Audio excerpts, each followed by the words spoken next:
자, 저번 시간에 병약론 했는데요. 이해 안 되시는 부분들이 굉장히 많으실 겁니다.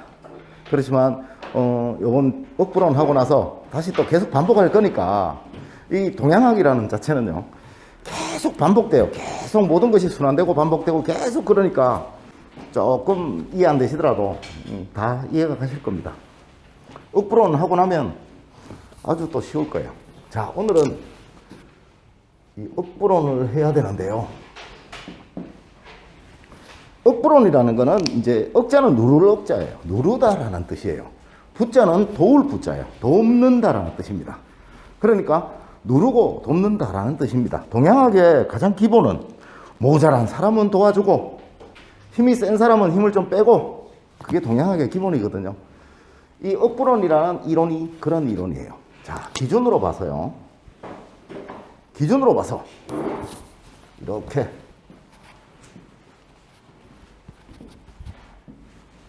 있습니다. 이 기준이에요. 이렇게 있다고 치면, 자, 이 기준에 오기 위해서 여기 있는 이 1번은 이만큼 와야 되겠죠. 그죠? 2번은 이만큼 와야 되죠. 그렇죠. 그죠? 자, 3번은 이만큼 와야 돼요. 저 말은 무슨 말이냐면요. 이 기준에 도달하기 위해서, 하기 위해서 1번한테는 요만큼 양만큼을 도와줘야 된다라는 거예요. 오도록. 그 다음에 2번에게는 이만큼 오도록 도와줘야 된다라는 뜻이에요. 3번은 이만큼 오도록 도와줘야 된다라는 뜻입니다. 자, 그러면 누굴 제일 많이 도와줘야 됩니까? 3번이죠. 예, 그래서 이 3번을 우리 사조학 용어로 신약한 사주라고 얘기를 합니다. 이해가시죠? 자, 그러면 다음에 두 번째로 도와줘야 될 게 2번이죠. 그죠? 그래서 2번의 사주 형상을 우리는 약한 사주라고 얘기를 합니다. 자, 그럼 1번은 뭐겠어요? 덜 약한. 그죠? 이런 거 아니고 1번은 우리 균형된 사주.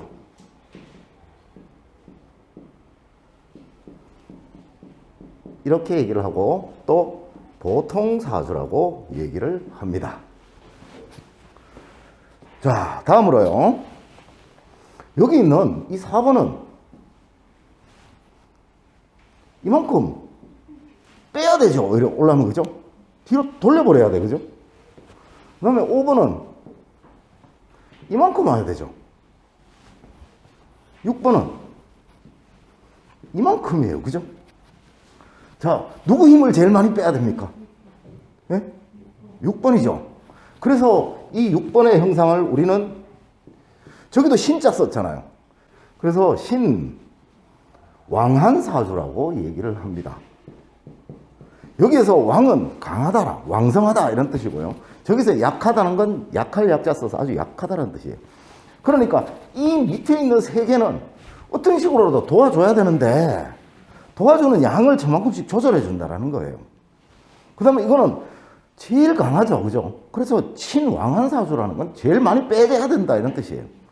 그럼 이 두 번째로 해야 되는 건 5번이죠. 그죠? 많이 빼야 되는 거야. 그래서 5번을 강한사주라고 얘기를 해요. 다음으로, 그럼 4번은 뭐겠어요? 예, 강한사주라고 얘기를 합니다. 이 동양학의 목적이라는 것은 무슨 말이냐면요. 저기에서도 나와 있듯이 우리 동양학은 딱 기준이 되면 안 된다는 거예요. 그냥 보통이지만 행복하지 않고 좋지 않다라는 뜻입니다. 요거보다 조금 남아야 된다는 뜻이에요. 그러니까 내가 한 달에 필요한 돈이 만약에 1,000만 원이다. 그럼 1,200만 원을 벌어야 우리 집 식구들이 전부 다 행복하게 잘 산다는 뜻입니다. 1,000만 원을 벌면 살기 바쁘다라는 뜻이에요. 그러니까 균형된 사주, 딱 우리 보통 사주와 강한 사주의 가운데가 가장 이상적이다라는 뜻입니다. 그래서 우리 억부론이라는 이론은 이쪽에 있는 균형된 사주, 약한 사주, 신약한 사주는 도와줘야 된다. 이쪽에 있는 강한 사주, 신강한 사주, 신왕한 사주는 기세를 빼야 된다. 세금을 더 많이 걷어가야 된다. 이런 뜻입니다. 많이 뜯어야 된다. 자, 그렇다면 이렇게 6개로 사주의 형태를 구분할 줄 알아야 되겠죠. 사주를 적어놓고 이게 신약한 사주인지 약한 사주인지 균형된 사주인지 몰라버리면 이게 아무 의미가 없잖아. 그죠? 그래서 이 6가지를 구분하는 그 방법으로 뭐를 쓰냐면 득령과 득지, 득세라는 도구를 사용을 합니다. 이 득이라는 거는 무슨 말이냐면요. 기세를 얻는다라는 거예요. 획득하다. 그죠? 득하다 이러잖아요. 그러니까 득영이라는 거는 뭐냐면요. 득영이라는 거는 이 태어난 달의 기운이에요. 그러니까 얘가 태어난 달에서 나를 도와주느냐라는 거를 보는 걸 득령이라고 해요. 이건 제가 설명드릴 거예요. 다 보여드릴 거니까 보셔야 돼요. 득지라는 거는 우리 일지, 이렇게 지지, 일지를 말하는 거예요. 그러니까 내가 태어난 날이 나를 도와주고 있는 날이냐는 거예요. 다음으로 득세라는 거는 무슨 말이냐면, 자, 나를 중심으로 이 나머지의 사주의 기운들이 나를 도와주고 있느냐 이런 뜻이에요. 자, 우리 세를 얻었다 그러면 얼만큼의 기운을 갖고 있으면 세를 얻었다 그래요? 우리 선거할 때 생각하시면 됩니다. 선거 무조건 둘이 나가서요. 당선이 되려면 몇 프로 되면 됩니까? 51% 되면 되죠. 50% 하면 비길 수도 있잖아. 내가 51% 되면 무조건 천지개벽을 해도 무조건 난 당선이에요. 그죠? 그러니까 득세라는 거는 무슨 말이냐면요. 나를 도와주는 게 사주 8자 중에 반만 넘으면 무조건 나를 도와주는 거, 내가 득세를 가진 거예요. 그거는 이제 또 가르쳐 드릴 거예요. 여기에서 이 득이라는 용어를 이해시켜 드리려고 제가 드리는 말씀이에요. 득이라는 거는 다 나를 도와준다라는 뜻입니다. 자, 그러면 나를 기운을 빼는 거를 실이라고 합니다. 그러면 신령, 실지, 실세 이렇게 되겠죠. 그죠? 이해가세요? 이 6가지를 가지고 사주를 보고 판단해서 이 사주가 균형된 사주냐, 이 사주가 강한 사주냐, 이 사주가 약한 사주냐 이렇게 판단을 하는 겁니다. 이해가셨어요? 아직까지는 무슨 말인지 이해가 잘 안 가실 건데, 자, 제가 가르쳐 드릴게요. 하나씩. 자, 우선 득에 관해서 말씀을 드리도록 할게요. 득에 관해서. 자, 득이라는 거는 어디를 보냐면요. 득영을 볼 때는 항상 여기를 봅니다. 태어난 달이에요, 이게. 자, 전에 저한테 그런 말씀 물었죠. 달이 다 똑같네요. 매달, 그죠? 매년, 그죠? 맞죠? 그게 이거예요. 거기에 들어가는 게. 달이에요, 달. 우리 2월달, 무조건 인월이에요. 그 다음에 3월달, 무조건 여기가 묘가 되는 거예요. 4월달, 그럼 지인이 되는 거고요. 요 자리를 뭐라 그러냐면, 우리 월영이라고 얘기를 해요. 월영이라고. 그래서 이 태어난 달의 기운이 일간을 생하느냐, 극하느냐를 가지고 판단을 하는 겁니다. 자, 예를 들어서, 일간이 을입니다. 을은 목이잖아요. 그렇죠? 목을 생하는 건 뭐예요? 목을 돕는 거. 예? 수, 또 있어요. 예, 목이에요. 목을 생하는 건 목을 돕는다는 뜻이에요. 목의 기운을 도와주는 거는, 자, 목의 기운을 도와주는 거는 수가 되든지 또는 목이겠죠. 이 수나 목이 이 자리에 오게 되면은 이 목의 기운을 돕는다라는 뜻입니다. 그래서 이거를 우리는 득영이라고 얘기를 하는 거예요. 이해가세요? 이거를 득영이라고 합니다. 자, 그렇다면 목의 기운을 극하는 건 뭘까요? 목의 기운을 못 살게 최고 괴롭히는 거. 금이죠. 그래서 이 자리에 금이 오면 기세를 잃은 게 되는 거죠. 그죠? 그래서 이때를 우리는 실령이라고 얘기를 합니다. 이해가세요? 이걸 가지고 등령, 실령.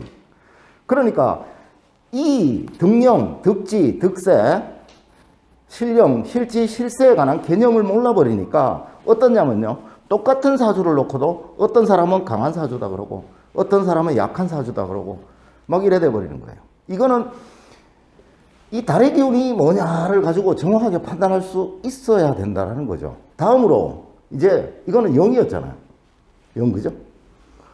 다음으로 뭘 보냐면 지를 보는 거예요. 태어난 날에 이거. 여기에 목을 생하는 거는 수 또는 목이잖아요. 수나 목을 말하는 거. 예를 들어 뭐 해나, 그죠? 묘. 이런 것들이 이 자리에 왔을 때는 기운을 돕잖아요. 그러니까 이때는 득지라고 하는 겁니다. 이해가세요? 다음으로 목을 극하는 거는 금이라고 그랬잖아요. 그러면 이 자리에 금이 오면 실지가 되는 거예요. 여기에 이렇게 됐다.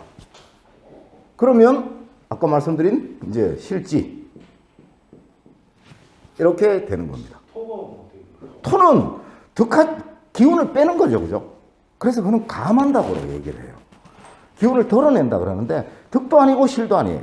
그래서 거기에 관해서 자, 제가 설명을 드릴 건데요. 매번 할 때마다 이게 등령, 득지, 득세 이렇게 쓰려고 그러면 굉장히 참 칸도 모자라고 복잡하죠, 그죠? 그래서 이제부터 여러분하고 저하고 이제 약속을 합니다. 어떻게 약속을 하냐면 이건 계속 해야 되니까 할 때마다 글자 맨날 쓰려면 귀찮잖아요. 득자가 들어가는 거는 우리 무조건 동그라미라고 생각합시다. 동그라미입니다. 득자가 들어가면. 등령 그러면 요 자리에다 동그라미 이렇게 치는 겁니다. 득지 이러면 여기에 동그라미 치는 거예요. 다음으로 실자가 들어가면 실령, 실지, 실세 이것들은 우리 X라고 표현합시다. 왜 그러냐면요. 앞으로 사주를 굉장히 많이 적을 거예요. 이걸 계속 할 거거든. 그때마다 글자로 등령, 득지, 득세 이렇게 쓰면 시간도 오래 걸리고 여러분들도 헷갈려요. 그러니까 우리 실이라는 거를 X라고 합시다. 알았죠? 만약에 예를 들어서 일지가 을유다. 일간이 을이고 일지가 유다. 극하잖아요. 그렇죠? 이럴 때 우리 밑에다가 X 이렇게 쓰자고요. 여기가 만약에 뭐 임자 이렇게 왔다. 수는 목을 생하잖아요. 그렇죠? 그리고 요 밑에다 동그라미 이렇게 치자고요. 이해 가셨죠? 이제 앞으로 이렇게 할게요. 자, 그럼 방금 질문하신 대로요. 동그라미 X 있죠? 그럼 한 개 남은 거 또 있어요. 우리 자주 쓰는 용어. 부호, 삼각형. 그렇지. 등령도 아니고 실령도 아니고 득지도 아니고 실지도 아닐 때 그때를 우리 삼각형으로 표현을 합시다. 왜냐하면 이거 정말 중요합니다. 이게 아무 의미 없는 게 아니에요. 굉장히 중요한 거예요. 자, 그래서요. 제가 지금부터 아주 아까 제일 강한 사주를 뭐라고 그랬죠? 예, 신왕한 사주라고 얘기했죠. 그 다음에 두 번째로 강한 사주를 신강한 사주라고 얘기했죠. 그렇죠, 그죠? 그 다음 세 번째로 강한 사주를 강한 사주라고 그랬죠. 그 다음으로 조금 도와줘야 되는 거 균형된 사주라고 얘기를 했죠.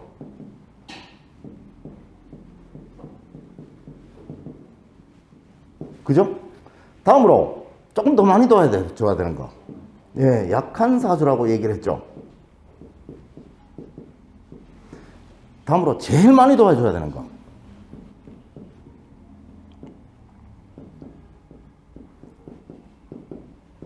이렇게 말씀드렸죠. 그죠?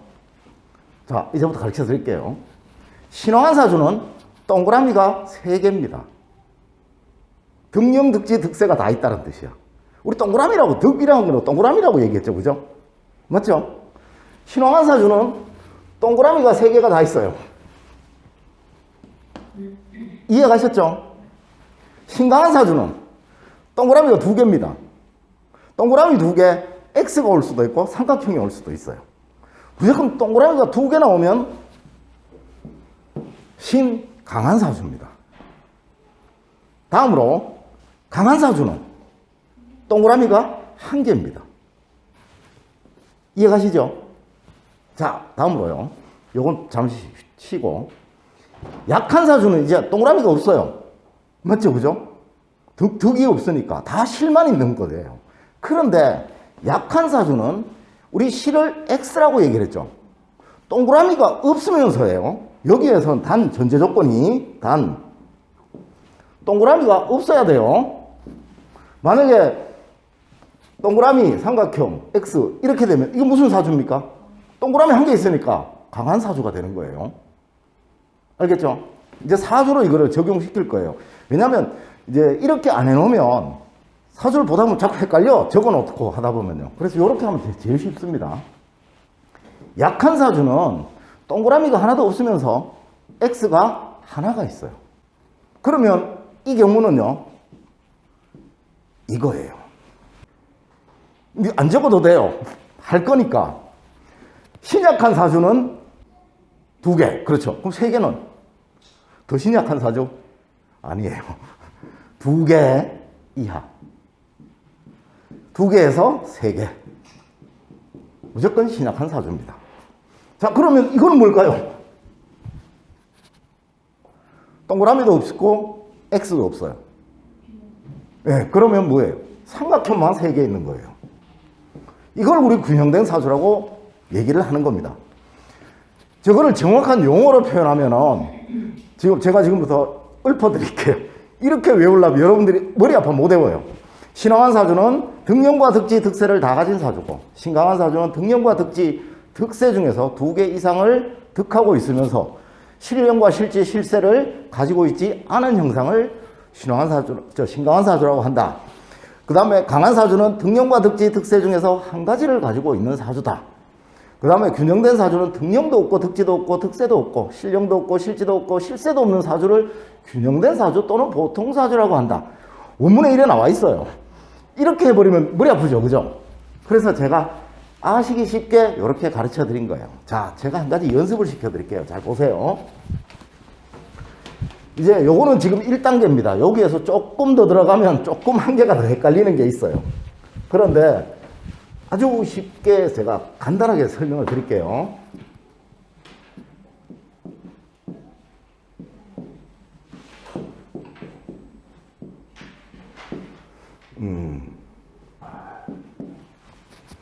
저런 사주가 있다고 칩시다. 대한민국에 있는 모든 사주는 이 안에 다 들어가 있습니다. 봅시다. 병은 우리 화라 그랬죠. 네, 화예요. 병은 금이고요. 모르는 분이 있으니까. 임은 수고, 목이에요.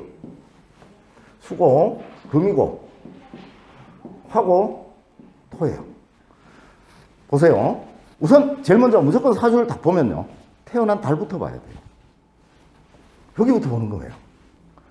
일간은 임수잖아요. 그렇죠, 그죠? 자, 금은 수를 생합니까? 극합니까? 생하죠? 생하는 거 아까 우리가 뭐라 그랬어요? 동그라미. 맞죠? 밑에도 동그라미를 쓰는 거예요. 이해가셨어요? 다음으로, 화는 수를 생합니까? 극합니까? 동그라미 일단 아니죠? X 맞나요? 수를 극하는 건 뭐죠? 토죠? 그럼 화는 뭘까요? 삼각형이라는 거예요. 토도 아니고 수도 아니니까 이게 삼각형이에요. 이해가세요? 자, 다음으로 이 수를 돕는 게 수를 빼고 하나, 둘, 셋, 넷, 다섯, 여섯, 7자 중에서 돕는 게 한 개도 없어요. 나를 돕는 게 한 개도 없어. 또는 한 개 있어. 이렇게 되면 내 편이 정말 약한 거죠, 그죠? 다 남은 편이고 내 편은 하나도 없고 또는 한 개 있으니까 너무 약하죠. 이럴 때 우리는 세에서 우리 세를 보는 거예요. X라고 하는 겁니다. 실세라고 하는 거란 말입니다. 세를 잃었어요. 자, 7명이 있는데 그 중에서 내 편이 한 명밖에 없어. 세가 없는 거죠, 그죠? 그래서 그걸 실세라고 얘기를 하는 겁니다. 자, 그러면 내 편이 내가 무슨 말을 해도 다 무조건 통과할 만한 득세, 세를 얻은 거는 그럼 일곱 개 중에 몇 개겠어요? 반만 넘으면 된다 그랬잖아요. 네 개잖아, 그죠? 그러니까 나를 도와주는 게 일곱 개 중에서 네 개만 넘으면 무조건 나는 세를 얻은 거예요. 그래서 네 개, 다섯 개. 이럴 때 이거는 득세라고 얘기를 하는 겁니다. 자, 그러면 두 개, 세 개는 뭘까요? 네, 세모죠. 두 개에서 세 개는 득세도 아니고 실세도 아니라 그래요. 그래서 이걸 원래는 감세라고 얘기를 하는데 사실 감이라는 용어는 잘 안 써요. 그래서 이거는 득세도 아니고 실세도 아니다 해서 삼각형으로 표시를 합니다. 예를 한번 해볼게요. 자, 임수를 돕는 오행은 뭐 있다 그랬죠? 수를 돕는 오행. 수를 돕는 건 뭐예요? 전체적으로. 수하고 금이죠. 그러니까 저기에 사주에 수와 금이 몇 개 있나 세보면 되는 거예요. 수는 한 개 있죠. 여기 또 한 개 있네요. 금은, 그죠? 여기도 금 있죠. 맞죠? 그러면 몇 개예요? 세 개. 여기 들어가네요. 이해갔죠? 자, 그럼 저건 무슨 사주일까요? 아니, 동그라미 세모잖아. 예, 그래서 이 사주가 무슨 사주요? 강한 사주라고 얘기를 하는 거예요. 자, 한 개 더 할게요. 만약에 여기가 이렇게 돼 있어요. 자, 이거 금이잖아, 그죠?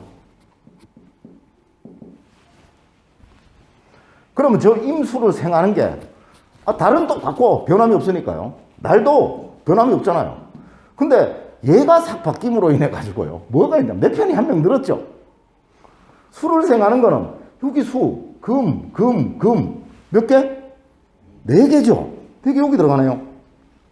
그렇죠? 그러니까 이게 삼각형이 아니고 동그라미로 바뀌어버렸죠. 자, 이거 무슨 사주예요? 예, 신강한 사주예요. 그래서 이 사주 형상을 우리 신강한 사주다라고 얘기를 하는 겁니다. 이해가세요? 자, 그리고 이제부터 그걸 가지고 연습을 할 건데요. 자, 그러면 여기에서 일간을 빼고요. 하나, 둘, 셋, 넷, 다섯, 여섯, 일곱 개인데 여기는 네 개, 다섯 개밖에 없네요. 그럼 여섯 개하고 일곱 개가 되면 뭐죠?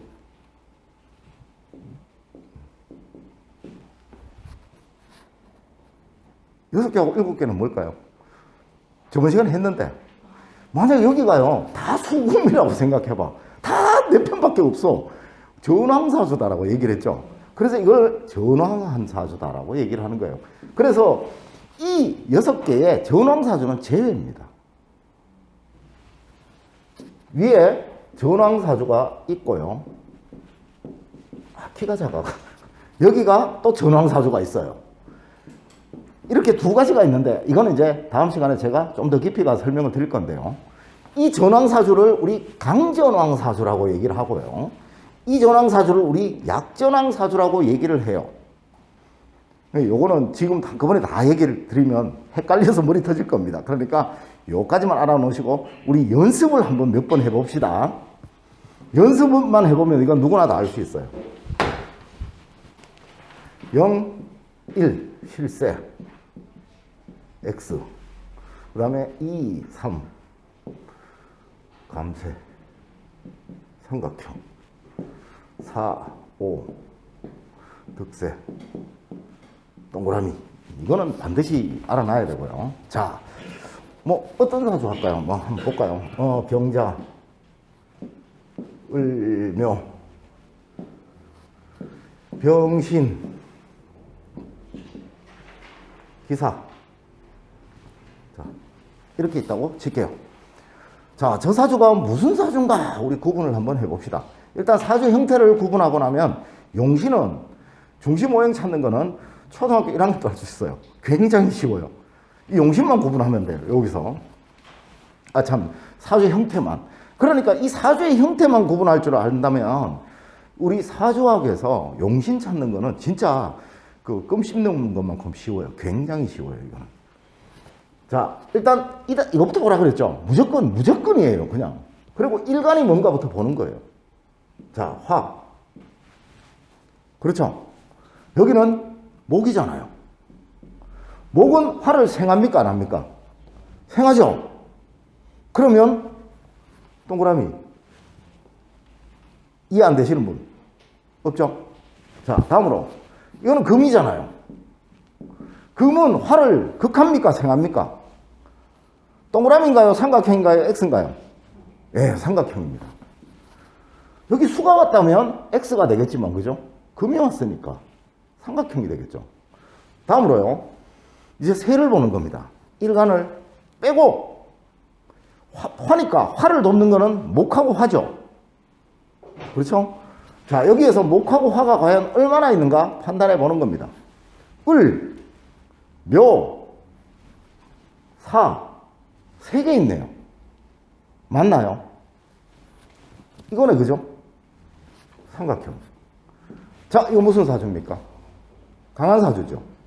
예, 이겁니다. 이해 가세요? 자, 그렇다면요.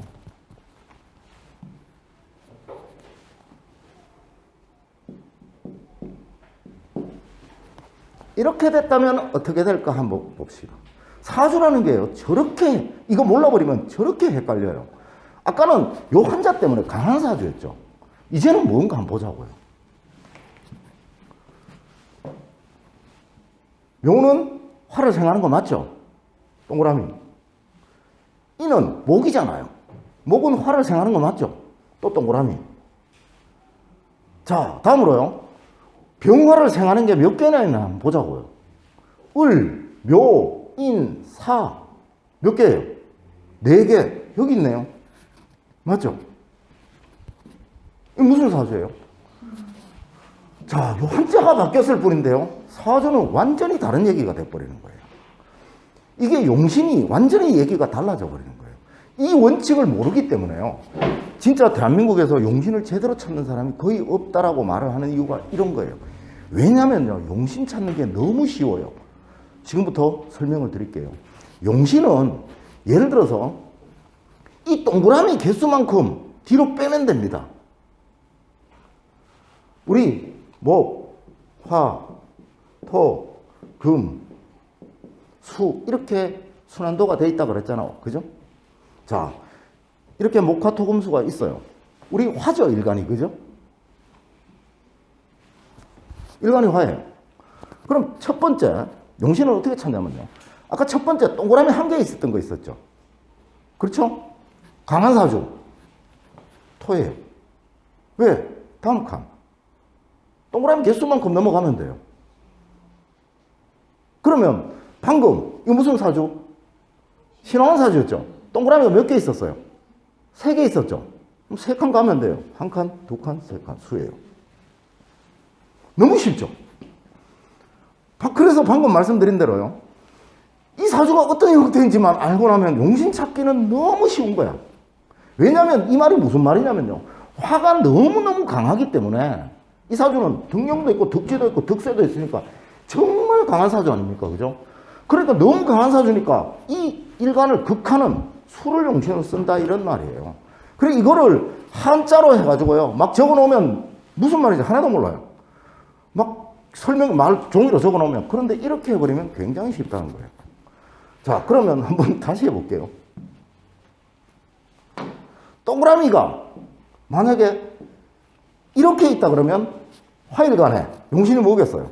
네, 금이에요. 2개 오면 되니까. 다음으로요. 동그라미가 한 개도 없죠? 도와줘야 되잖아. 동그라미가 한 개도 없어요. 그렇죠? 그러니까 이 사주는 용신이 뭐겠어요? 화 아니면 목이에요. 이해가세요? 그러니까 이 밑으로는 다 일로 도와줘야 되는 형상이고 여기는 빼는 거예요. 기운을. 무슨 말이냐면 아까 말씀드렸듯이 얘가 한 달에 1,000만 원이 필요한 애인데 필요한 사람인데 첫째에는 이 사람은 1,200만 원을 버는 사람이고 그러니까 국가에서 세금 200만 원 떼라 이 뜻이고요. 얘는 1,500만 원을 버니까 500만 원을 세금으로 떼자 이 뜻이고 얘는 5천만 원을 버니까 2천만 원 더 쓰고 한 4천만 원, 3천만 원 띄자 이 소리입니다. 근데 얘는 균형된 사주는 무슨 말이냐면요. 1,000만 원이 생활하는데 필요한데 얘는 딱 한 980만 원 정도 번다 이 말이에요. 그러니까 국가에서 네 차비하라고 네 버스 통행료 무료로 시켜줄게. 그래서 한 20만 원 정도 혜택을 주는 거고요. 얘는 약한 사주는 한 달에 한 500만 원 밖에 못 버는 거예요. 그러니까 국가에서 500만 원 다 주긴 못하고 한 450만 원 정도 줄게. 얘보다 더 많이 줬죠, 그죠? 얘는 진짜로 극빈자 하나도 못 버는 거예요. 그러니까 얘한테는 거의 대부분은 국가에서 지원해 줘야 된다 이런 뜻이에요. 그러니까 이게 뭐예요? 복지제도잖아요. 맞죠? 서양의 복지제도 맞죠? 이 오행학이 이렇게 대단한 학문입니다. 이 오행학으로요. 여러분들 지금 이 쓰고 있는 컴퓨터 어느 책에도 음양론입니다. 세상의 모든 것들이요. 이 음양론이 안 들어가고 만들어지는 게 한 개도 없어요. 이게 뭐예요? 복지제도잖아. 그렇지, 그죠? 이러니까 중국 놈들이 목을 메고, 그죠? 목을 메고 이거 적을 거라고 우기는 거예요. 등신같이 우리는 그것도 모르고 가만히 있는 거고, 김치 같은 거 이런 거 백날 뺏기면 뭐해? 태극기를 만든 이 음양론, 중국 거라고 그래도 우리 말도 못하고 있는데. 그렇잖아, 그죠? 이런 거예요. 뭐, 컴퓨터 언어 체계가 어떻게 돼 있냐면 다 이렇게 돼 있어요. 이런 식으로 언어 체계가 돼 있어요. 일은 뭐예요? 양이죠. 영은 뭐예요? 음이잖아요. 양음 이거죠. 이 체계로 다 만들어져 있어요. 우리 휴대폰 문자 보내는 거요. 천지인 음양론입니다. 다 우리 거예요. 그런데 이게 중국 거래. 기가 막힌다니까. 중국에요.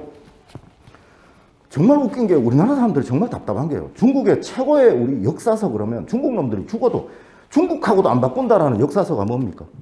사마천의 사기라는 게 있어요.